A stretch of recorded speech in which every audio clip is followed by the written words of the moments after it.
નમસ્કાર વિદ્યાર્થી મિત્રો, ગુજરાત માધ્યમિક અને ઉચ્ચતર માધ્યમિક શિક્ષણ બોર્ડ ગાંધીનગર દ્વારા આયોજિત નવા અભ્યાસક્રમમાં ધોરણ 9 ગણિત અને એમાં પાછો ત્રિકોણનું પ્રકરણ મિત્રો એટલું રસપ્રદ અને સરસ મજાનું પ્રકરણ છે. તમને સમજાવવાનું થાય કે જ્યારે ત્રિકોણની વાત થતી છે તો આપણે કેટલાક મુદ્દાઓ એકરૂપતા અનુસંધાને પણ વાત કરી હતી.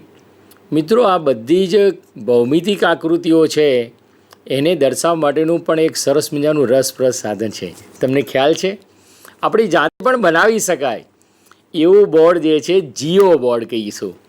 જીઓ બોર્ડમાં એક લાકડાનું પાટિયું છે અને લાકડાના પાટિયા ઉપર સમાન અંતરે શું કરેલું છે, એકમ માપ લઈને એક ચોરસની અંદર સરસ મજાની ખીલીઓ દર્શાવી છે અને ખીલી દ્વારા દર્શાવેલું એક આખું બોર્ડ પણ તૈયાર થાય છે. અને આ બોર્ડ ઉપર આપણે એક યા બીજા સ્વરૂપે અનેકવિધ ત્રિકોણની આકૃતિઓ દોરી શકીએ, ચતુષ્કોણની દોરી શકીએ, બીજી પણ અન્ય આકૃતિઓ આપણે આ ભૌમિતિક સાધન જે છે એ આપણે જાતે બનાવી પણ શકાય અને એના દ્વારા દોરી પણ શકાય, એટલે કે નિર્દેશ કરી શકાય. અને એટલું સહેલું છે કે તમે એનું ઘરે બનાવશો તો પણ બી બની શકે એવું છે. ચાલો આપણે જોઈએ જીઓ બોર્ડ અને એની અંદર કેવી રીતે નિર્દેશ થાય એની પણ એક વિગત સમજીએ. પછી ત્રિકોણની એકરૂપતાની કેટલી શરતોનું થોડુંક ઝડપથી પુનરાવર્તન કરશું અને આગળ ક્રમશઃ તબક્કા વાઇઝ આપણે આ પ્રકરણની અંદર ગણિતના પારિભાષિક શબ્દો, મહત્ત્વના મુદ્દાઓ અને કેટલાક અગત્યના મુદ્દા સાથેની જે વિગત જે છે એ કેવી રીતે સમજવી જોઈએ એ પણ બી બહુ રસપ્રદ બાબત છે, એ આપણે ધ્યાનમાં લઈશું. જોઈએ આપણે જીઓ બોર્ડ. જુઓ મિત્રો, હું જીઓ બોર્ડ દેખાડવા માટે પ્રયત્ન કરું છું. તમને દેખાશે.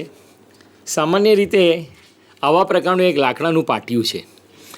હવે તમે જોશો તો આ લાકડાના પાટિયામાં એક આ બીજા સ્વરૂપે ચોક્કસ એકમ અંતરે આપણે શું કરેલું છે, ખીલીઓ લગાવી દીધી છે. જોયું અહીં બધા માળખાકીય. તમે પણ આવું એક નાનું પાટિયું લઈ અને એની અંદર તમે એકમ અંતરે લઈને એવી રીતે ખીલીઓ દર્શાવી દો. અહીં મધ્ય અનુસંધાને મેં અહીં આગળ પણ એક વચ્ચે એક આખી લાઈન પણ એક વધારાની લીધી છે, જે મારે બીજા પણ અનુસંધાનિક વસ્તુ બતાવવા માટે, ભૌમિતિક રીતે દર્શાવવા માટે હું દર્શાવી શકું. સામાન્ય રીતે એક જ વસ્તુ કહી શકાય કે આ આપણું શું છે, એક સમતલ તરીકે સમજી લો તો એક પ્રકારનું સમતલ છે. હવે આમાં મારે ત્રિકોણ દર્શાવવો છે તો અનેકવિધ ત્રિકોણ આપણે દર્શાવી શકીશું. એમાંનો એક ત્રિકોણ આપણે અહીં દર્શાવી. જુઓ, તમને ધ્યાન પડશે મિત્રો, દેખાય છે તમને ત્રિકોણ? ખૂબ સરળતાથી તમે ત્રિકોણ દર્શાવી શક્યા. આવો નવો મારે બીજો ત્રિકોણ દર્શાવવો હોય તો પણ બી હું દર્શાવી શકું છું. જોઈએ આપણે બીજો ત્રિકોણ. મિત્રો,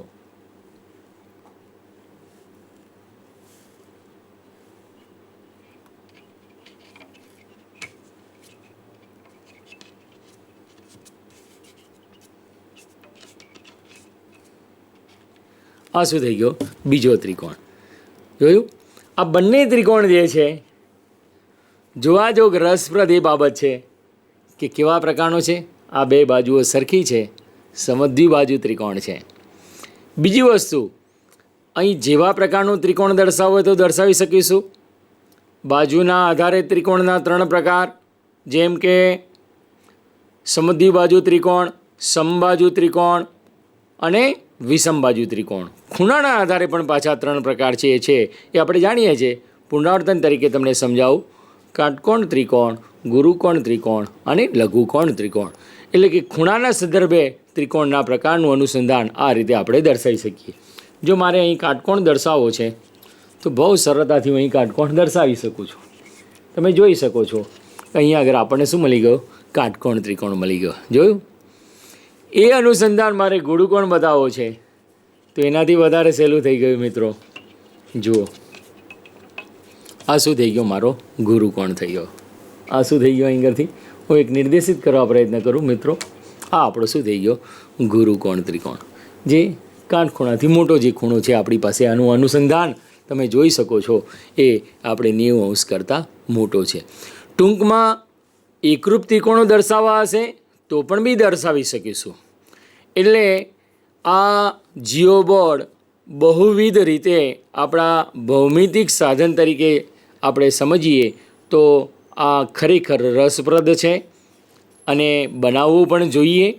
અને મિત્રો, તમને ઘરે બનાવતા વાર નહીં લાગે. મને આશા છે તમે આ જીઓ બોર્ડ જોયા પછી તમે પણ ઘરે જીઓ બોર્ડ બનાવશો અને જીઓ બોર્ડ બનાવી વિવિધ પ્રકારના ત્રિકોણો રબર બેન્ડથી નિર્દેશ કરી અને તમારા વિષય શિક્ષકને તમે બસાવશો ત્યારે તમને ખૂબ સરસ રીતે એપ્રિશિએટ કરશે.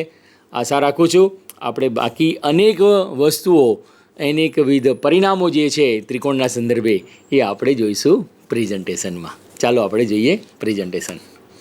મિત્રો, અહીં મહત્ત્વની બાબત જોઈશું આપણે પ્રેઝન્ટેશનમાં કે એક બાબત સ્પષ્ટ છે કે ત્રિકોણની એકરૂપતા માટેની જે શરતો છે એ એકરૂપતાની શરતોમાં જુઓ તો બાખુબા, ખૂબાખૂ,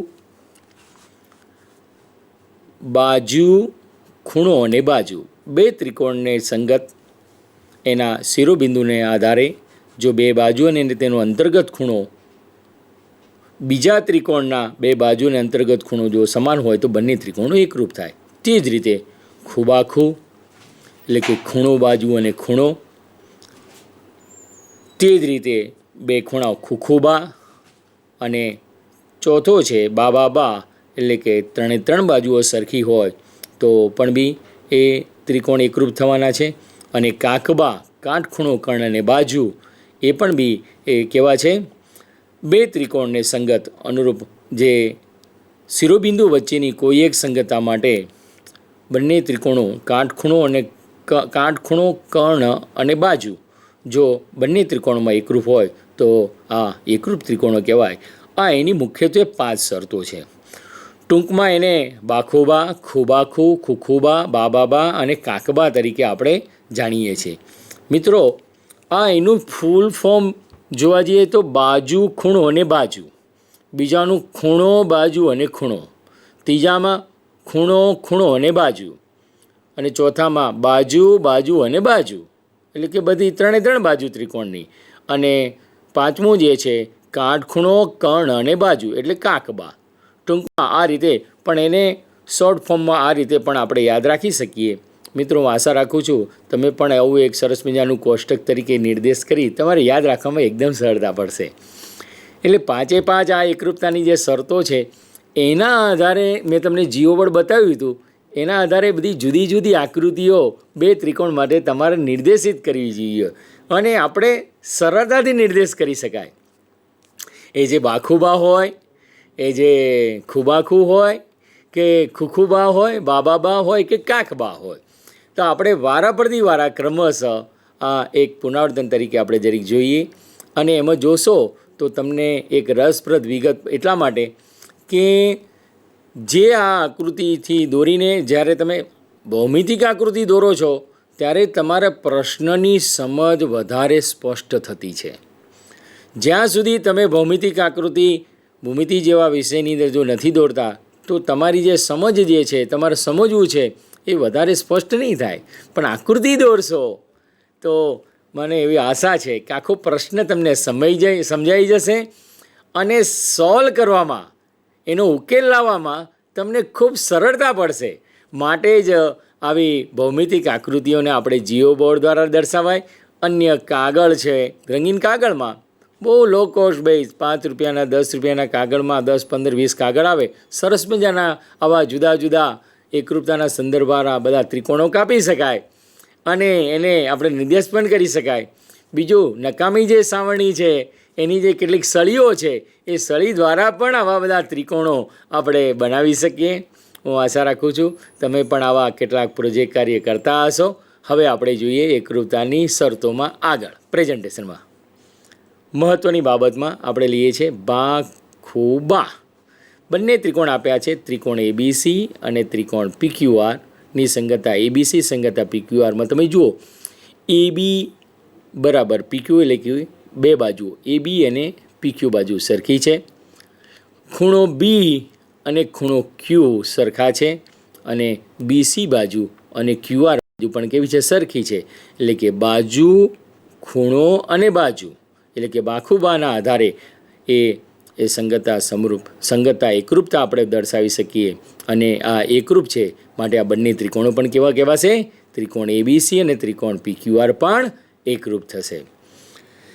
મિત્રો અહીંયા આગળ જે રીતે તમે જુઓ કે બાજુ, ખૂણો અને બાજુ, તો આ એક આપણી આ ત્રિકોણની એક બાજુ, એનો આ ખૂણો અને બીજી બાજુ, એટલે કે બે બાજુને અંતર્ગત ખૂણો, એ બીજા ત્રિકોણની બે બાજુઓ પીક્યુ અને ક્યુઆર અને એનો અંતર્ગત ખૂણો બધા કેવા છે? સરખા છે. માટે આ બંને ત્રિકોણો કેવા છે? એકરૂપ ત્રિકોણો છે. આગળ આપણે જોઈએ તે જ રીતે ખૂબ આખું ખૂણો, બાજુ અને ખૂણો. તો અહીં ત્રિકોણ એબીસી અને ત્રિકોણ પીક્યુઆરમાં ખૂણો એ, તો એને સંગત અહીં જો કયો છે? ખૂણો પી છે. બંને સરખા છે. બાજુ એસી બાજુ અને કઈ બાજુ કીધી છે? પીઆર બાજુ સરખી છે. ખૂણો સી અને કયો છે? ખૂણો આર.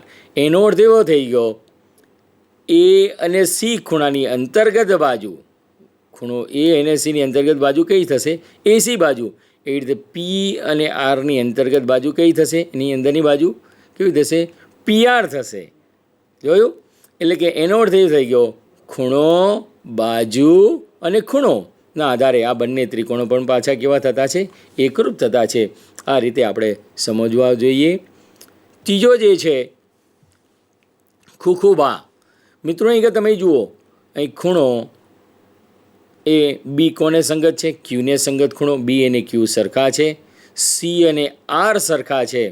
મિત્રો તો પછી તમે વિચારો કે ખૂણો એ અને પી કેવા હશે? તમે વિચારી રાખો. ફરી વખત તમને પ્રશ્ન કરું છું. ત્રિકોણ એબીસીમાં અને ત્રિકોણ પીક્યુઆરને સંગતતામાં એબીસી સંગતતા પીક્યુઆર માટે જો ખૂણો બી એકરૂપ ક્યુ છે, ખૂણો સી એકરૂપ ખૂણો આર છે, તો એટલે કે બી અને ક્યુ સરખા છે, ક્યુ અને આર પણ સરખા છે, તો એ અને પી કેવા થતા હશે? તો મિત્રો ઓબ્વિયસ છે, એ અને પી પણ કેવા થાય? સરખા જ થાય. કેવા થશે? સરખા થાય.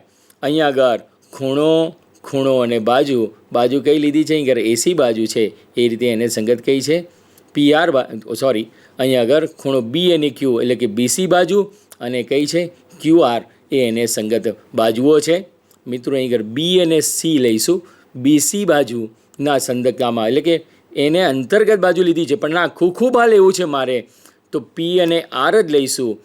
એસી બાજુ એટલે કે સીથી એ બાજુ અને આરથી પી લેવું છે, એટલે અહીંયા આરથી પી લઈશું.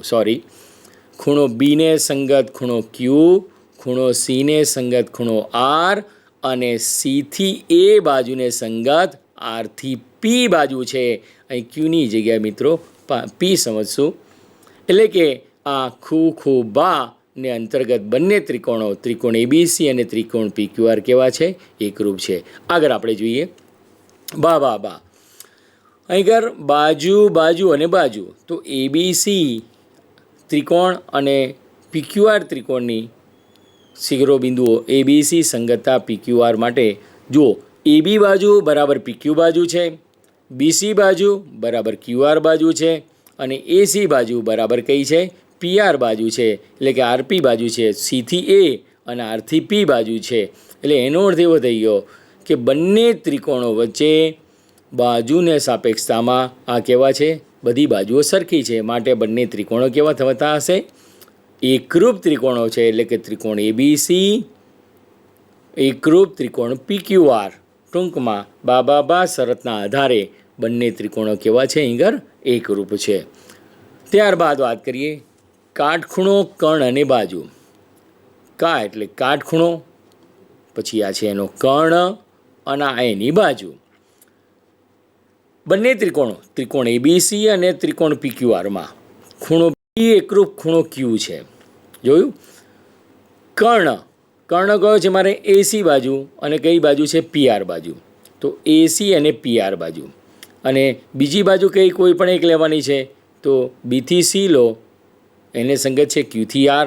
તમે આ બીસીની જગ્યાએ એબી લો અને પીક્યુ લો તો પણ બી ચાલી શકે. એટલે કે કાટખૂણો, કર્ણ અને બાજુ. મારું કર્સર છે એ પ્રમાણે ફરી વખત મિત્રો, કાટખૂણો, કર્ણ અને બાજુ આ બાજુને સાપેક્ષતામાં બીજી બાજુ લઈએ, કાટખૂણો કર્ણ અને આ બાજુ.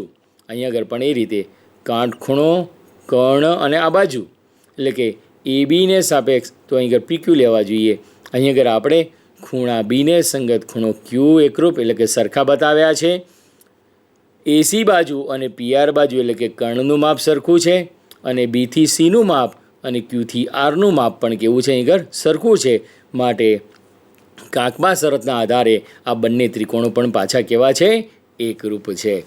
મિત્રો, હું આશા રાખું છું ત્રિકોણની આ જે તમામ શરતો જે છે એ શરતો ખરેખર કઈ રીતે એકરૂપ થતી છે અને એનું પરિણામ જે છે એ આપણે યાદ રાખીશું. કારણ કે ઘણા બધા જે સાબિત કરવાના જે પ્રશ્નો જે છે ત્યાં આ શરતનો ચોક્કસ આપણે ઉપયોગ કરીશું, અને એ ઉપયોગ કરીશું ત્યારે આપણે જોઈશું કે અહીં આગળ બે ખૂણા અને એની અંતર્ગત બાજુ છે તો ખૂબ આખું થતું હશે, અથવા ત્રણે ત્રણ બાજુઓ બંને ત્રિકોણને સંગત જો એકરૂપ થતી હશે તો આપણે શરત કહી લઈશું બા તરીકે. આપણે આ બંને ત્રિકોણો વચ્ચેની સંગતતા એકરૂપતામાં આપણે બંને ત્રિકોણો એકરૂપ બતાવી શકીશું. એટલે કે જ્યારે આ શરત આપણે જાણીએ છીએ, શરત શું છે એ હું આશા રાખું છું તમે અગર વધારે સ્પષ્ટ સમજ્યા હશો. આ શરતના આધારે જ મહત્ત્વનો પ્રમેય પણ છે આપણો 7.1 જે છે પ્રમેય ખૂબ રસપ્રદ છે. ગત એપિસોડમાં પણ લીધો હતો, પણ ફરી વખત એક પુનરાવર્તન તરીકે આપણે ઝડપથી નિહાળી અને પછી આગળના મુદ્દા પર જોવા પ્રયત્ન કરીએ. જોઈએ પ્રમેય 7.1માં વાત કરીએ કે ખૂબાખૂ ને અંતર્ગત એક ત્રિકોણના બે ખૂણા અને અંતર્ગત બાજુ અનુક્રમે બીજા ત્રિકોણના અનુરૂપ ખૂણા અને અંતર્ગત બાજુને સમાન હોય તો આ બે ત્રિકોણ એકરૂપ છે. જો બે ત્રિકોણ કીધા હતા ABC અને આગળ DEF આપેલા છે. બે ત્રિકોણના બે ખૂણા એટલે જો B ખૂણો અને C ખૂણો, એની અંતર્ગત બાજુ કઈ થશે, મારી BC બાજુ થશે. અહીં DEFમાં E ખૂણો અને F ખૂણો કીધો છે તો એને અંતર્ગત બાજુ કઈ થઈ ગઈ, EF બાજુ થઈ ગઈ. હવે બીને સંગત ખૂણો E છે, સીને સંગત ખૂણો કયો છે, F છે, અને કઈ બાજુ BC બાજુ અને EF બાજુ અહીં આગળ સમાન આપેલી છે. એનો અર્થ એવો થયો કે આ બંને ત્રિકોણો મારે કેવા બતાવે છે, એકરૂપ છે. એવું આપણું 7.1 પ્રમેય એટલે કે ખૂબાખૂ પ્રમેય છે, એના આપણે સાબિત કરીશું. જોઈએ આપણે સાબિતી. આપણને બે ત્રિકોણો ABC અને ત્રિકોણ DEF આપેલ છે. તેમના માટે ખૂણો B અને ખૂણો E અને ખૂણો C અને ખૂણો F સરખા છે. BC બરાબર EF છે. આપણે બંને ત્રિકોણો કેવા છે, એકરૂપ છે તેવું સાબિત કરવું છે. આ બે ત્રિકોણની એકરૂપતા સાબિત કરવા માટે કેટલા વિકલ્પો ઉદ્ભવે મિત્રો? 3 વિકલ્પો ઉદ્ભવે. એક, કાં તો AB બાજુ અને CD બાજુ બંને DE બાજુ કેવી થતી હોય, AB બાજુ અને DE બાજુ લખીશું. આ AB અને DE બાજુ, આ D થી E બાજુ એ બંને કેવી હોય, સરખી હોય. તો આપણે શું કરી શકીએ કે જોશો કે આ બંને બાજુઓ AB અને DE બાજુ સરખી છે. કાં તો એવું પણ કહી શકાય એક શક્યતામાં, બીજી શક્યતામાં AB બાજુ DE કરતાં મોટી છે, અને ત્રીજી બાજુમાં એવું કહી શકાય, ત્રીજી શરતમાં કે AB બાજુ DE કરતાં નાની છે. 3 શક્યતાઓ છે. આપણે જોઈશું કે AB બરાબર DE છે, આપણે ધારણા કરેલ છે, આપણે ધારી લઈએ છીએ પહેલી એક શરતમાં. પણ હવે AB અને DE બંને બાજુ સરખી આપણે પહેલાં લઈએ છીએ પહેલી શરતમાં. ખૂણો B અને ખૂણો E એ બંને સરખા છે એ પક્ષમાં આપેલું છે. બીજી વસ્તુ, બીજું આપણને શું આપ્યું છે, બે બાજુઓ BC બાજુ અને EF બાજુ એ બંને કેવા આપેલા છે, સરખા આપેલા છે. એનો અર્થ એવો થઈ ગયો આપણે એક બાજુ ધારી હતી. કઈ બાજુ ધારી હતી? AB બાજુ ધારી હતી, AB અને DE બાજુ ધારી હતી, અને આ ખૂણો અને આ બાજુ આપણને આપી દીધી છે. એનો અર્થ એવો થઈ ગયો આ બે બાજુઓ અને એની વચ્ચેનો ખૂણો. કઈ બાજુઓ? એ બી બાજુ, એની વચ્ચેનો ખૂણો બી છે અને આ બીસી બાજુ છે. એવી રીતે આ ડીઈ બાજુ, એની વચ્ચેનો ખૂણો ઈ છે અને બાજુ કઈ છે? મારે ઈએફ છે. એનો અર્થ એવો થઈ ગયો કે આ બંને કેવા છે? બાખુબા. બાજુ ખૂણો બાજુ પૂર્વધારણા પરથી, એ શરત પરથી આપણે શું કહીશું? આ બંને ત્રિકોણો કેવા છે? એકરૂપ છે, જે આપણે સાબિત કરવાનું હતું. બીજા મુદ્દામાં આપણે જોઈએ. ધારો કે એ બી મોટા છે સીડી કરતાં, સોરી ડીઈ કરતાં, સીથી ડી લેવાઈ ગયું છે ભૂલમાંથી, ડીથી ઈ કરતાં. આ ડી અને ઈ છે અહીંયા આગળ. તો આપણે એ બી પર એવું કોઈ બિંદુ લઈએ કે જેથી કરીને પીબી બરાબર ડીઈ થાય. હવે પીબીસી ત્રિકોણ, એટલે કે આપણે એ બી પર આવું પી બિંદુ લઈએ છીએ. પી, બી અને સી પર જોયું એ ત્રિકોણ અને ડી, ઈ અને એફ આ બંને માટે વિચાર કરીએ. જો પી, બી, સી ત્રિકોણ અને ડીઈ એફ માટે જો પીબી બરાબર ડીઈ લીધેલું હોય, જે આપણે પી બરાબર ડી એ આપણે મેળવેલ છે. જો આ પી બિંદુ લીધું છે માટે પીબી બરાબર ડીઈ આપણે લઈએ. ખૂણો બી અને ખૂણો ઈ તો છે જ, બીસી બાજુ અને એ બાજુ પણ આપણને પક્ષમાં આપેલી છે. એનો અર્થ શું થઈ ગયો? પાછો ફરી વખત તમે જુઓ આ બે બાજુ અને અંતર્ગત ખૂણો, તો પાછું પણ એને શું થશે કે આપણે એકરૂપતાની બાખુબા પૂર્વધારણા આપણે કહી શકીએ કે ત્રિકોણ પીબીસી અને ત્રિકોણ ડીઈએફ એકરૂપ છે. ત્રિકોણ એકરૂપ હોવાથી તેના અનુરૂપ અંગો પણ કેવા થતા હશે? સમાન સરખા થતા હશે. આગળ વાત કરીએ. આથી પીબીસી બરાબર ડીઈએફ થાય, પરંતુ આપણને આપેલ છે કે એસીબી બરાબર ડીઈએફ થાય. આથી એસીબી બરાબર પીસીબી થશે. પરંતુ આ શક્ય છે? આ માત્ર ત્યારે જ શક્ય છે કે જો પી અને એ પર આવેલું હોય તો જ, અથવા બીએ બરાબર ડીઈ થતા હોય તો, એટલે કે એ બી બરાબર ડીઈ થતા હોય તો જ શક્ય છે. માટે ત્રિકોણ એબીસી એકરૂપ, ત્રિકોણ ડીઈએફ બાખુબા પૂર્વધારણા આધારે આપણે શું કહી શકીએ? આ બંને ત્રિકોણો એકરૂપ છે. મિત્રો તમે સમજ્યા હશો અહીંયા આગળ કે બીજી શરત માટે પણ અહીં કેવું છે? બંને ત્રિકોણો એકરૂપ થતા છે. તો ત્રીજી શરત કઈ છે? એ બી નાના છે ડીઈ કરતાં, આ ડીઈ કરતાં. એનો અર્થ એવો થઈ ગયો, આ સીડીની જગ્યાએ ડીઈ લઈશું તો આપણે ડીઈ પર એમ બિંદુ એવું લઈએ, આ ડીઈ પર એમ બિંદુ એવું લઈએ કે એમ ઈ બરાબર એ બી થાય. એટલે વિકલ્પ 2માં પણ આપણે વાત કરી હતી એ પ્રમાણે દલીલનું પુનરાવર્તન કરી આપણે તારણ કરી લઈશું કે એ બી બરાબર ડીઈ છે અને માટે આપણે કેવા છે? ત્રિકોણ એબીસી એકરૂપ, ત્રિકોણ ડીઈએફ આપણે ફરી વખત પણ આની આ જ વસ્તુ આપણે સાબિત કરી શકીએ છીએ. ટૂંકમાં એનો અર્થ એવો થઈ ગયો કે આપણે બાજુ, ખૂણો અને બાજુને અંતર્ગત જે આપણે આ પ્રમેય આપણે લીધેલો છે એ પ્રમેય 7.1 છે. આગળ આપણે વાત કરીએ બીજી મહત્ત્વની બાબતમાં. ધારો કે બે ત્રિકોણની સંગતતા માટે ખૂણાની બે જોડ અને બાજુઓની એક જોડ સમાન હોય. જોયું? ધારો કે બે ત્રિકોણની સંગતતા માટે ખૂણાની બે જોડ અને બાજુની એક જોડ સમાન હોય, પરંતુ આ સમાન બાજુઓ એ સમાન ખૂણાઓની બે જોડની અંતર્ગત ન હોય તો શું આ બંને ત્રિકોણ એકરૂપ હોય છે? તમે જોઈ શકો કે બંને એકરૂપ છે. તમે તેનું કારણ શોધી શકો છો. કેવી રીતે મિત્રો? હમણાં પણ હું જણાવતો હોજો કે બે ખૂણાઓ સરખા છે બંને ત્રિકોણમાં, તો ઓટોમેટિક ત્રીજો ખૂણો પણ કેવો થશે? સરખો જ થવાનો છે. બંને ત્રિકોણો પરસ્પર, બંને ત્રિકોણના બે ખૂણાઓની જોડ સરખી થતી છે તો ઓટોમેટિક ત્રીજો ખૂણો પણ કેવો થવાનો છે? સરખો થવાનો છે. ઇન શોર્ટ આપણે એમ કહી શકીએ કે બંને ત્રિકોણો કેવા થતા છે? એકરૂપ થતા છે. અને આ એકરૂપ ત્રિકોણો આપણે આ રીતે આપણે નિર્દેશ કરી શકાય છે. સામાન્ય રીતે આપણે આગળ વાત કરીએ. તમે જાણો છો કે ત્રિકોણના 3 ખૂણાના માપનો સરવાળો કેટલો છે મિત્રો? 180 અંશ થાય. આથી જો ખૂણાની બે જોડ સમાન હોય તો ત્રીજો જોડ પણ કેવી થાય? સમાન જ થાય. 180ના બે સમાન ખૂણાના માપનો સરવાળો આપણે બાદ કરીએ.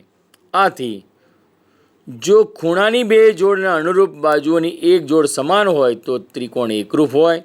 આને આપણે ખૂખુબા એકરૂપતાની શરત કહીએ છીએ.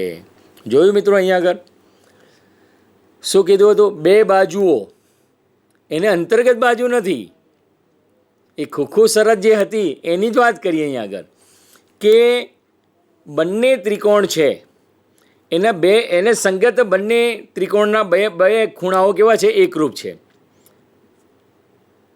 એબીસી સંગતતા DEFમાં આપણે જઈએ તો બી ખૂણો અને ઈ ખૂણો સરખો છે, સી ખૂણો અને એફ ખૂણો સરખો છે. તો ઓટોમેટિક શું થશે? ત્રીજો ખૂણો એ અને ડી કેવા થવાના છે? એકરૂપ જ થવાના છે, સરખા જ થવાના છે. આ એનો અર્થ એવો થઈ ગયો કે અંતર્ગત બાજુ ન હોવા છતાં એની જે બાજુ જે છે, બાકી બીજી બાજુ લીધી છે, ખૂણો અને બાજુ, પણ અહીંયા આગળ ત્રીજો ખૂણો પણ કેવો થઈ જવાનો છે? એકરૂપ થઈ જવાનો છે. આ ખૂબ રસપ્રદ અને અગત્યની બાબત છે. અને આ બાબત તમે જુઓ, જીઓ બોર્ડની અંદર જોશો તો તમને એમ થશે કે એકદમ સ્પષ્ટ રીતે એનું મૂલ્યાંકન તમે કરી શકશો. હું એવી આશા રાખું છું. આ ત્રિકોણને અંતર્ગત જ્યારે વાત કરવાની રહે ત્યારે આ બંને ત્રિકોણો આપણે જીઓ પર જોવા અને પછી એનું માપન કરવું. અને તમે જ્યારે માપન કરશો ત્યારે આપણે સરળતાથી, કારણ કે શું કરવાની છે ગણતરી માપનમાં, કે બે ખૂણા આપેલા છે, એ બંને ખૂણા ત્રિકોણના ત્રણે ખૂણાના માપના સરવાળો 180 અંશમાંથી બંને ખૂણાના માપનો સરવાળો બાદ કરો. ત્રિકોણ એબીસીમાંથી માટે માપ ખૂણો એ વત્તા માપ ખૂણો બી વત્તા માપ ખૂણો સી બરાબર 180 છે. તો બી અને સીનું માપ શું કરીશું? 180માંથી બાદ કરીશું તો ઓટોમેટિક ખૂણા એનું માપ મળશે. તે જ રીતે ત્રિકોણ DEFમાં શું થશે? ઈ અને એફ ખૂણો જે છે 180માંથી બાદ કરી કાઢો તો ઓટોમેટિક શું થશે? ખૂણા ડીનું માપ મળશે. અને ખૂણા ડીનું માપ અને ખૂણા એનું માપ, બંને માપ તમે જોશો તો બંને કેવા જોવા મળશે? સરખા જોવા મળશે. મિત્રો, આપણે કોઈ પણ બે ત્રિકોણ લઈ શકીએ, કોઈ પણ બે ખૂણાના માપ તમે લો, તમને ઈચ્છા થાય એક ખૂણાનું માપ લો, એક ખૂણાનું માપ તમે બી ખૂણાનું માપ તમે 40 લો અને સી ખૂણાનું માપ તમે 70 લો. એવી રીતે DEFમાં ખૂણો ઈનું માપ 40 લો અને એફનું માપ 70 તમે લો છો. એટલે કે બીને સંગત ઈ છે તો 40-40, સીને સંગત શું છે? એફ છે તો 70-70. હવે પર્ટિક્યુલર ત્રિકોણ એબીસી માટે વિચારો અને પછી ત્રિકોણ DEF માટે વિચારો તો તમે જોશો ત્રણેય ખૂણાનો સરવાળો 180 અંશ થતો હોય કે ખૂણો એ પ્લસ ખૂણો બી પ્લસ ખૂણો સી બરાબર 180. તો બી અને સીનું માપ કેટલું છે? 40 વત્તા 70 એટલે 110. 180માંથી 110 બાદ કરો એટલે કેટલા થઈ ગયા? પાછું ફરી વખત કેટલા થઈ ગયા? 110 તમારે 180માંથી બાદ કરવાનો એટલે 70 માપનો થઈ ગયો. એ ખૂણો પર 70 થયો. એવી રીતે DEFમાં શું થવાનું? ખૂણો ડી વત્તા ખૂણો ઈ વત્તા ખૂણો એફ બરાબર 180 છે. ઈ અને એફ 40 અને 70, 110 180માંથી બાદ કરો. 180 અંશમાંથી 110 બાદ કરીશું એટલે 70 માપનું મળશે. એટલે ખૂણો ડી અને ખૂણો એ બંને કેવા મળ્યા? 70 માપના થયા. એનો અર્થ એવો થઈ ગયો કે ખૂખુબા શરતના અનુસંધાને પણ આ બંને ત્રિકોણો એકરૂપ થતા છે, કારણ કે ઓટોમેટિક ત્રીજો ખૂણો પણ કેવો થવાનો છે? એકરૂપ થવાનો છે. તમે જુદા જુદો માપ લો, એક માપ આપણે 40 લો, બીજાનું માપ તમે 60 લો, એ રીતે અહીં પણ બી એને સંગત 40 અને 60 લો. 60 ને 40 કેવા થઈ ગયા? 100. તો 180માંથી 100 બાદ કરો તો 80 માપનો ખૂણો. તો ખૂણો એ પણ 80 અને ખૂણો ડી પણ 80. તો આ એને સંગત ખૂણાઓ જે છે ખૂખુબાના આધારે તમે અહીં જોશો તો બે ખૂણાના માપનો સરવાળો ત્રિકોણના ત્રણેય ખૂણાના માપનો સરવાળામાંથી બાદ કરીશું તો ત્રીજો ખૂણો મળશે. એ ત્રીજો ખૂણો એને સંગત જે ત્રિકોણનો ખૂણો છે એ બંને કેવા જોવા મળશે? એક જ સરખા આપણને મળવાના છે. માટે બંને ત્રિકોણો કેવા થવાના છે? એકરૂપ થવાના છે. આશા રાખું આવા અનેક મુદ્દાને તમે નોટની અંદર તમારી રીતે ખૂણાઓ લખો તમારી પસંદગીના ખૂણાઓ લખી એને સંગત ખૂણાના માપ બંને સમાન બતાવી અને ત્રીજો ખૂણો તમે મેળવી લો બાદબાકી કરીને. તો હું આશા રાખું છું કે અહીં આગળ આ પ્રવૃત્તિ થકી વારંવાર એક મુદ્દો મહત્ત્વનો છે કે ખૂ ખૂ બા પણ ત્રિકોણની આ સંગતતા કેવી થતી છે? બંને ત્રિકોણો માટે એકરૂપ થતી છે. આગળ વાત કરીએ પ્રેઝન્ટેશનમાં. આગળ અહીં આગળ આપ્યું છે 40, 50 અને 90 માપવાળા હોય તેવા ત્રિકોણ દોરો. આવા કેટલા ત્રિકોણ દોરી શકાય? નાના મોટા આપણે ઘણા બધા દોરી શકીએ. હકીકતમાં જુદી જુદી લંબાઈની બાજુવાળા તમે ઘણા બધા ત્રિકોણ દોરી શકો. અહીં આગળ આપણને પહેલો પણ આપ્યો છે, બીજો, ત્રીજો અને ચોથો. આ જુઓ, આ ત્રિકોણ એકબીજાને એકરૂપ હોય અથવા ન પણ હોય. અહીં એકરૂપની વાત કરી છે. જોયું અહીં આગળ મિત્રો? એકરૂપ હોય પણ અને એકરૂપ ન પણ હોય. કેવી રીતે? જુઓ અહીં આગળ, આ ત્રિકોણની એકરૂપતા માટે 3 ખૂણાઓ સમાન હોય તે પૂરતું નથી. માટે ત્રિકોણની એકરૂપતા માટે 3 સમાન અંગો પૈકી એક અંગ બાજુ હોવી જોઈએ. જોયું મિત્રો? આપણે ખૂ બા ખૂણાઓના અંતર્ગત વાત કરતા હતા, પણ મારે એક બાજુ તો હોવી જોઈએ જ. જોયું? કેટલી એક મજાની બાબત છે. અહીં કીધું 40, 50 ને 90 બધા ખૂણા દોરેલા હતા, પણ અહીં શું છે મહત્ત્વની બાબત? કોઈ એક બાજુ કેવી હોવી જોઈએ? એકરૂપ હોવી જોઈએ ને હોવી જોઈએ જ. એટલે આ કેટલીક સ્વરૂપ જુદા જુદા ખૂણા લઈને ત્રિકોણ દોરી શકાશે. અનેક રીતે તમે માપના અનુસંધાને બાજુનું માપ જુદું જુદું લો, ખૂણાના માપ તો તમે લીધેલા છે, એ પ્રમાણે તમે ત્રિકોણો કેટલા દોરી શકશો? ઘણા બધા દોરી શકાય છે. એવું નથી કે આપણે 4 દોરેલા હતા 4 જ દોરી શકાય. એથી તમે આકૃતિમાં દોરજો. તમે 40, 50, 90 અંશના ખૂણાઓ, મારે ખૂણાનું માપ સરખું રાખવું છે, પણ એના બાજુના માપના અનુસંધાને તમે દોરો. ચાલો, કેટલા દોરી શકાય? ઘણા બધા દોરી શકાશે. અને એ બધા પાછા એકરૂપ ન થાય. કેવી રીતે? અહીં વાત કરીએ પ્રમાણે શું થવું જોઈએ? બંને ત્રિકોણને સંગત કોઈ એક બાજુ એકરૂપ હોવી જોઈએ ને હોવી જોઈએ જ. ખ્યાલ આવે છે ને મિત્રો? એટલે આ પણ બી એક આપણા અભ્યાસમાં બહુ મહત્ત્વની અને રસપ્રદ પ્રવૃત્તિ પણ છે કે તમે આની અંદર આ રીતે જુદી જુદા મૂલ્યાંકનના આધારે કે જુદા જુદા ખૂણાના આધારે તમે ત્રિકોણ દોરો અને પછી એકરૂપ થાય છે કે નહીં તમે જુઓ. તો એકરૂપ ન પણ થાય, પણ થવા માટે શું હોવું જોઈએ? કોઈ એક બાજુ મારે એકરૂપ થવી જોઈએ જ. એટલે કે આ મહત્ત્વની બાબત છે. 4 કાટકોણ ત્રિકોણ તમે જોયા હતા. તમે જોયું 4 માપ કેવા હતા? અલગ અલગ રીતે અને નિર્દેશી નાનો મોટો એક ઉલટસુલટ કરીને મૂક્યો હતો, પણ બધા એકરૂપ નથી. જોયું અહીં કર? એટલે આવી રીતે આપણે શું થયું? જો બાજુ એને સંગત જો એકરૂપ આપી હોત તો એ સરળતાથી આપણે કહી શકીએ બંને ત્રિકોણ કેવા થતા છે? એકરૂપ થતા છે. જો આના અનુસંધાનમાં 3 સંગતતામાંના અનુસંધાને જો 2 ખૂણા એકરૂપ હોય ને કોઈ એક બાજુ એકરૂપ આપેલી હોય તો તમે એની ભૌમિતિક આકૃતિ પણ તમે જોજો તો બંને કેવી જોવા મળશે? એક સરખી એકરૂપ જ જોવા મળશે, જુદી જોવા મળશે નહીં. કારણ કે ખૂણાઓ બંને એને સંગત સમાન છે. કોઈ એક બાજુ મારે એકરૂપ હોવી જોઈએ ને હોવી જોઈએ જ. ખ્યાલ આવે છે ને મિત્રો? આગળ આપણે વાત કરીએ. એક ઉદાહરણ લઈએ છીએ કે આપણે વાત કરીએ એ પ્રમાણે આમ ત્રિકોણ એકરૂપ માટે 3 ખૂણાઓ સમાન હોય તે પૂરતું નથી. માટે ત્રિકોણની એકરૂપતા માટે 3 સમાન અંગો પૈકી એક અંગ બાજુ હોવી જોઈએ. યાદ રાખીશું. ઉદાહરણમાં રેખાખંડ AB એ બીજા રેખાખંડ CDને સમાંતર છે. OA ADનું મધ્યબિંદુ છે. સાબિત કરો કે એક ત્રિકોણ EOB એકરૂપ, ત્રિકોણ CODOC અને બીજું પરિણામ છે OA BCનું પણ મધ્યબિંદુ થાય. શું કીધું છે? રેખાખંડ AB અને CD કેવા છે? સમાંતર છે. હવે એડી જે છે એનું મધ્યબિંદુ કયું છે? ઓ છે. એ મારે સાબિત કરવું છે. કયા ત્રિકોણ એકરૂપ આપ્યો છે? AOB એકરૂપ. ત્રિકોણ DOC આપણને આપેલો છે. આ એકરૂપની નિશાની છે, 2 લીટી, અને તમે આમ આડો ટ તમે લખી કાઢો.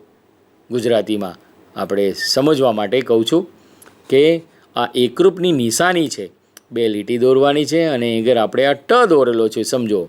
ટૂંકમાં કેટલાક મિત્રો આ બધી ભૌમિતિક આકૃતિના સંદર્ભે એના સંકેતો એને ખબર નથી હોતા. મિત્રો, આ સંકેત છે, એકરૂપતાનું સંકેત છે. આ સંકેત જે કર્સર છે, ત્રિકોણનું સંકેત છે. આ આપણે કેટલાક સંકેતો આપણે યાદ રાખીશું. અને OABCનું પણ મધ્યબિંદુ થાય તેમ મારે શું કરવું છે? સાબિત કરવું છે. મહત્ત્વની બાબત જુઓ, AB અને CD એ રીતે સમાંતર છે. તો અહીં આગળ તમે જુઓ, A, O અને B, બરાબર. એવી રીતે D, O અને C, આ 2 ત્રિકોણના એકરૂપતા માટે આપણે શું અહીં આગળ આપ્યું છે? જો, AOB અને DOD, જો AABO અને DCO, એટલે ખૂણો કયો દેખો? ખૂણો C અને ખૂણો B. જોયું? 2 બાજુઓ તમે સમજો, આ 2 બાજુ AB અને CD 2 બાજુ છે, તો એની છેદિકા કઈ આપણને આપી છે? AD આપેલી છે. જોયું? એટલે એનો અર્થ શું થઈ ગયો અહીં આગળ?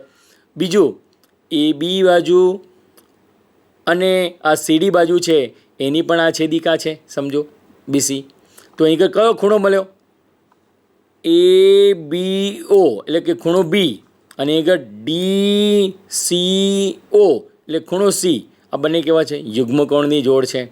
બીજી વસ્તુ, બીજો કયો ખૂણો છે? AOB અને COD, આ બંને સામસામેના ખૂણાઓ.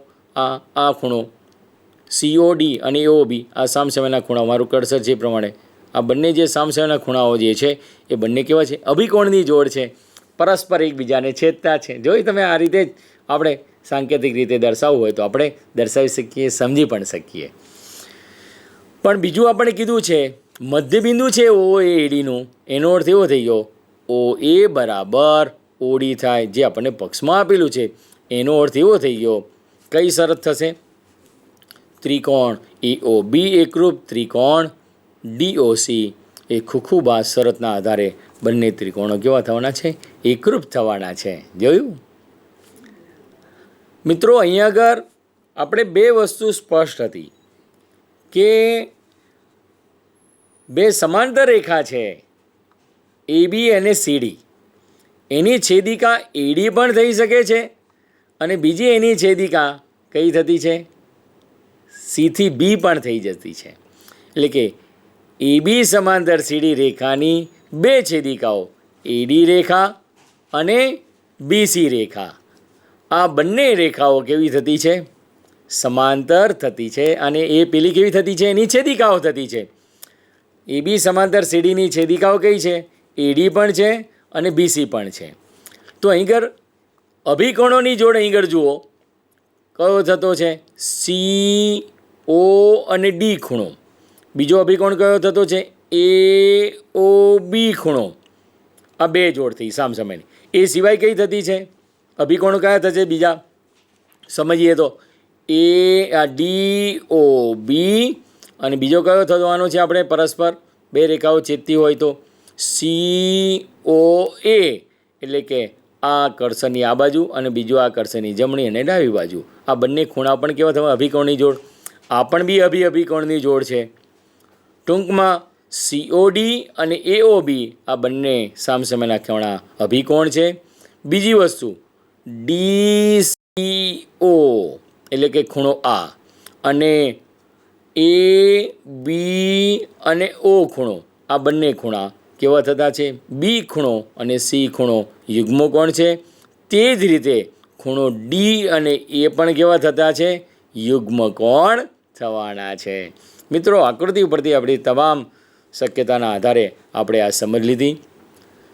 આપણે આગળ વાત કરીએ.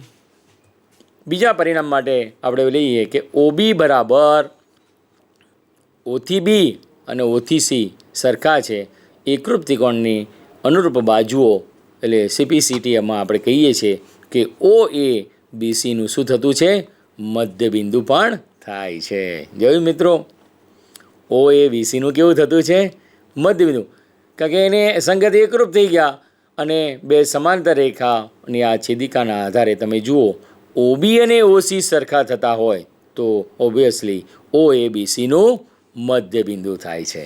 મિત્રો તમે જોયું અહીંયા આગળ આપણી જે શરતો જે છે મિત્રો એકરૂપતાની શરતો, એના આધારે અહીંયા આગળ તમે જોયું પેલા બે ખૂણાઓ અને પેલી એક બાજુ, એટલે કે એક યા બીજા સ્વરૂપે કોઈપણ પરિણામ જ્યારે સાબિત કરીશું ત્યારે પ્રત્યેક પરિણામને સંગત સાબિત કરતી વખત તમે જોશો તો શું જોવા મળશે, આપણી એકરૂપતાની કોઈ શરત એને સંગત લાગુ પડતી જ હશે તો જ એ પરિણામ સાબિત થવાનું છે અને સરળતાથી આપણે સાબિત કરી શકીએ છીએ.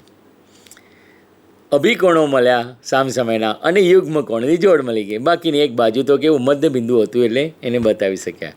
એટલે કે બે ખૂણા અને ત્રીજી એક બાજુના આધારે આપણે શું કહી શકીએ કે બંને ત્રિકોણો કેવા છે પરસ્પર એકરૂપ પણ છે અને સાથે સાથે બીજી છેદિકા BC જે હતી એનું મધ્યબિંદુ આપણે શું કીધું OAનું મધ્યબિંદુ છે, માટે O થી B ને O થી C બંને કેવા થતા છે સરખા થતા છે. અને આપણે CPCT આપણે લખતા છે એકરૂપ ત્રિકોણના તેને અનુરૂપ સમાન અંગો, જે બંને ત્રિકોણ છે એ બધા કેવા જોવા મળે, બંને એકરૂપ થઈ ગયા તો બંને ત્રિકોણના અંગો કેવા જોવા મળતા છે સરખા જોવા મળે છે. આ એક મહત્ત્વનો ગુણધર્મ તરીકે આપણે ટૂંકમાં પણ આપણે લખી શકીએ છીએ. ખ્યાલ આવે છે ને? આગળ વાત કરીએ બીજા એક પરિણામમાં. આપણે એક સ્વાધ્યાયમાં બીજું એક આપણું પરિણામ છે, એમાં આપણે જોઈશું સ્વાધ્યાય 7.1 લઈએ.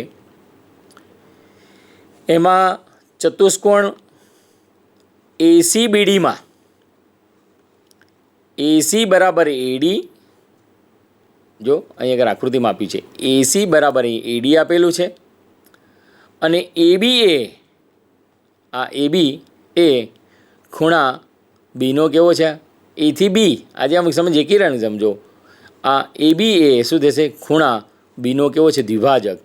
દ્વિભાજક છે એનો અર્થ શું થઈ ગયો CAB ખૂણો અને BAD ખૂણો, આ બંને ખૂણા કેવા થતા છે સરખા થતા છે. આપણે સાબિત કરવું છે આ બંને ત્રિકોણો ABC ત્રિકોણ અને ABD ત્રિકોણ કેવા થતા છે એકરૂપ છે અને BC અને BD વચ્ચે વિશે તમે શું કહી શકાય, આ એક મહત્ત્વની બાબત છે. મિત્રો ભૌમિતિક આકૃતિ મેં પહેલાં પણ બતાવ્યું હતું કે ચતુષ્કોણ બતાવવો છે તો પણ બી આપણે જીઓ બોર્ડનો ઉપયોગ કરી શકીએ. કેવી રીતે જોઈએ એક વખત હું બતાવું છું, ફરી એક વખત જીઓ બોર્ડ આપણે જોઈશું અને એની અંદર ચતુષ્કોણ બતાવીશું અને એ ચતુષ્કોણની અંદર આપણી જે આ આકૃતિ જે છે એ ખૂણા યુનું દ્વિભાજક જોવા આપણે પ્રયત્ન કરીએ. જોઈએ આપણે જીઓ બોર્ડ.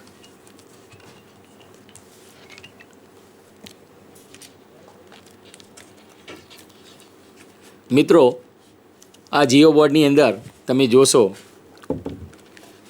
તો અહીં આગળ એક ચતુષ્કોણ આપણે બતાવીશું.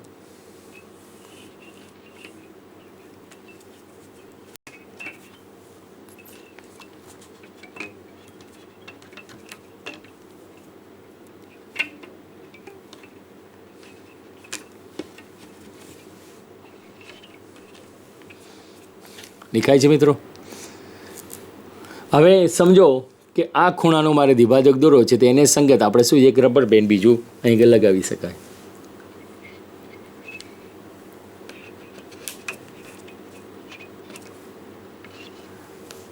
એટલે આ બંને ત્રિકોણો મારે એકરૂપ બતાવવાના છે.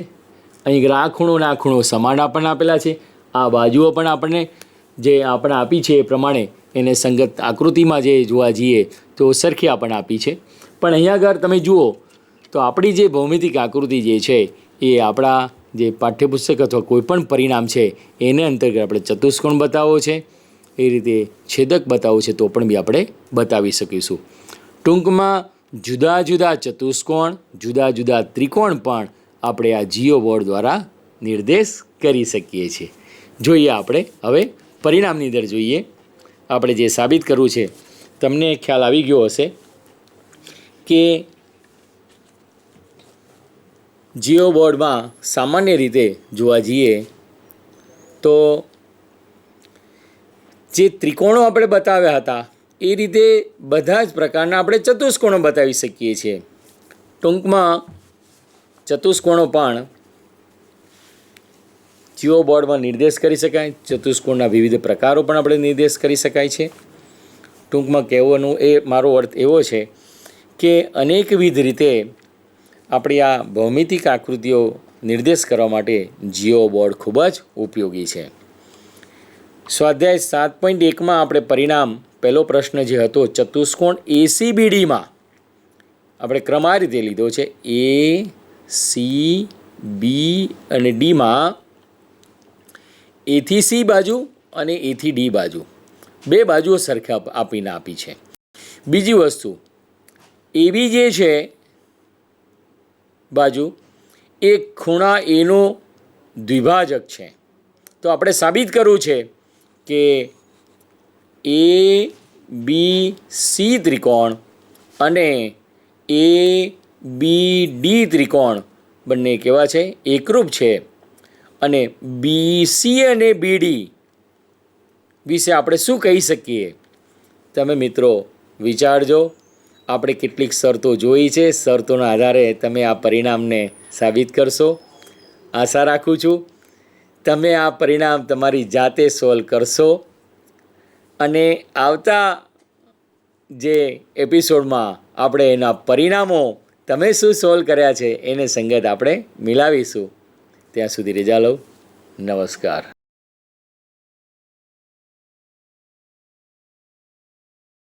21મી સદી આપણને કારકિર્દીની અનંત તક આપે છે.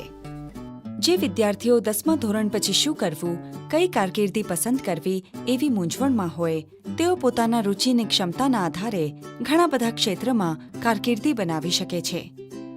આવું એક ક્ષેત્ર છે કલા અથવા હ્યુમેનિટીઝ. ચાલો જાણીએ આ ક્ષેત્ર વિશે અને આ ક્ષેત્રમાં કારકિર્દીની વિવિધ તક વિશે. કલાના ક્ષેત્રને વિશ્વભરમાં હ્યુમેનિટીઝ અથવા હ્યુમન સાયન્સીસ તરીકે ઓળખવામાં આવે છે, કારણ કે તે વિષયોની વિશાળ શ્રેણીને આવરી લે છે. કલાનું ક્ષેત્ર ફક્ત ભાષાના અભ્યાસ સુધી જ મર્યાદિત નથી, પરંતુ તેમાં ઇતિહાસ, ભૂગોળ, રાજ્યશાસ્ત્ર, સમાજ વિજ્ઞાન, અર્થશાસ્ત્ર, મનોવિજ્ઞાન, તત્વજ્ઞાન, વિદેશી ભાષાઓ વગેરે વિષયોનો પણ સમાવેશ થાય છે. 10મા ધોરણ પછી ઉચ્ચતર માધ્યમિકના જનરલ સ્ટ્રીમમાં કલાના વિષયો પસંદ કરી શકો છો.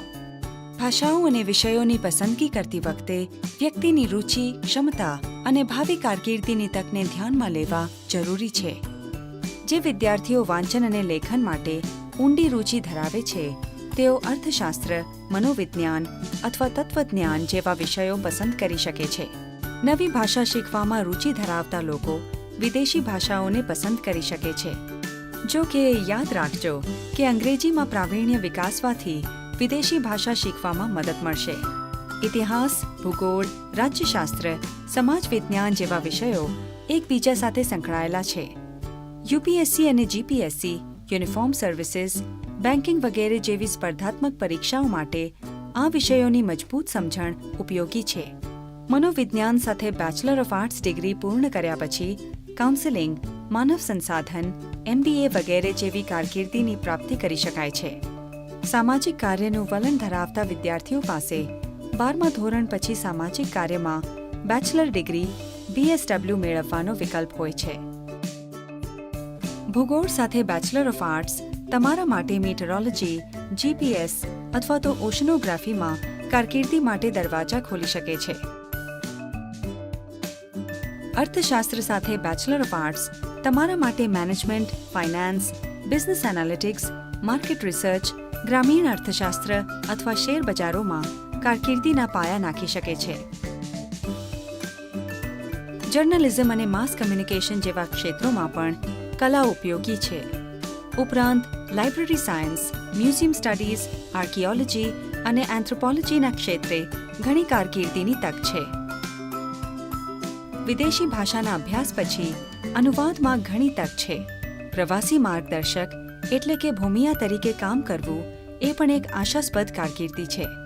જો કે કલા શાખા ઘણીવાર સામાન્ય અને ઓછી મોહક માનવામાં આવે છે, પરંતુ આજના યુગમાં તે વિશાળ સંભાવના ધરાવે છે. જો કલાના ક્ષેત્રમાં અભ્યાસ ઊંડાણથી, ગાઢ વાંચન અને લેખનની ટેવ અને ગાઢ ચિંતન સાથે કર્યો હોય તો આ ક્ષેત્રમાં તકની અછત નથી. કલા અથવા હ્યુમેનિટીઝ ઘણી સફળ કારકિર્દી માટે પાયો નાખ્યો છે. જો કોઈ નવી તક શોધવાની ઈચ્છા હોય તો કલા ચોક્કસપણે ઘણી નવી ક્ષિતિજોને ખોલશે. આ ક્ષેત્રમાં ઉપલબ્ધ રુચિ, ક્ષમતા અને અસંખ્ય તકના આધારે તમારા સપનાની કારકિર્દી પસંદ કરવાનું શક્ય છે.